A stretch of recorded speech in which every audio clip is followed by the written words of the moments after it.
Arcadian Vanguard presents The Wrestling News in your daily wrestling newscast for Wednesday, April 2nd, 2025.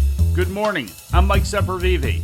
We begin today with NXT broadcast live last night on the CW from the WWE Performance Center in Orlando, Florida. In the main event, Ricky Saints defeated Shawn Spears by pinfall to become the new NXT North American champion in his third match on the brand. Hit it! Lock it in! Roll! Sham! Boom!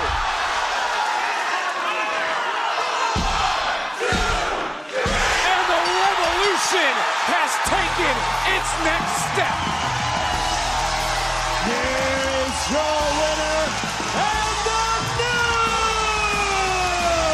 NXT North American champion, Ricky Saints! He not only beat the champion, he beat everybody in the culling to put gold around his waist. You can see the emotion on Ricky Saints' face. There were tears in his eyes for a moment because the journey just took the next step. It all just became real for Ricky Saints. In the opening segment, Ava and Stephanie Vaquer announced that Vaquer would be relinquishing the NXT Women's North American title, choosing to only hold the NXT Women's title. A multi-woman ladder match for the now vacant title was announced for Stand and Deliver. During the segment, Jordynne Grace and Jada Parker also brawled at ringside while arguing over who should challenge Vaquer for the NXT Women's title at Stand and Deliver. Later in the show, in NXT Women's North American ladder match qualifiers, Kelani Jordan pinned Roxanne Perez and Zarya pinned Lash Legend. During an in-ring promo segment, Darkseid interrupted a confrontation involving Javon Evans, Trick Williams, and NXT champion Oba Femi attacking all three men. Just prior, GM Ava had come out to announce a triple threat to take place with Femi, Williams, and Evans for the title. Trick is circled! Darkseid cannot be stopped, and they sure as hell can't be contained.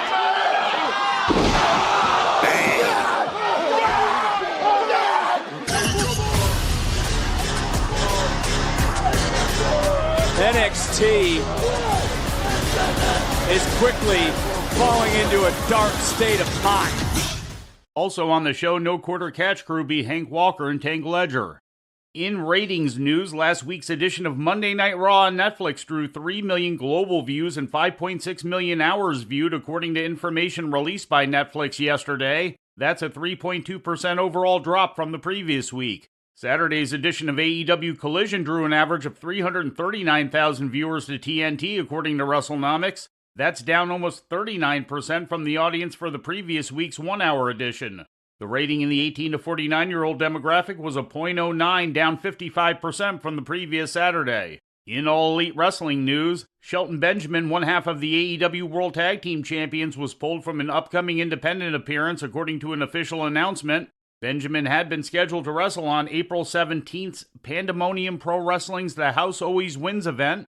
In a social media post, PPW announced, quote, "This is not a situation we wanted to be in, but it is the unfortunate reality. We worked tirelessly to find a suitable replacement and wanted to announce ASAP in a commitment to transparency," end quote. Turning to Japan, Tetsuya Naito has been competing for New Japan Pro Wrestling without a contract as a freelancer since his previous contract expired at the end of January, according to a story broken yesterday by Tokyo Sports.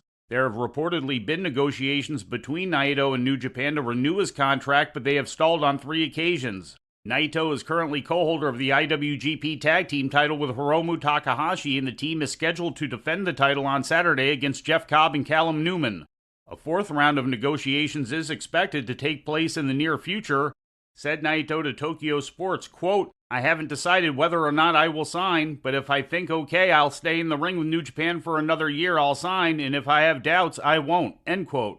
And finally, in news from outside the ring, Mick Foley was involved in a car accident yesterday, according to information released by Foley on social media.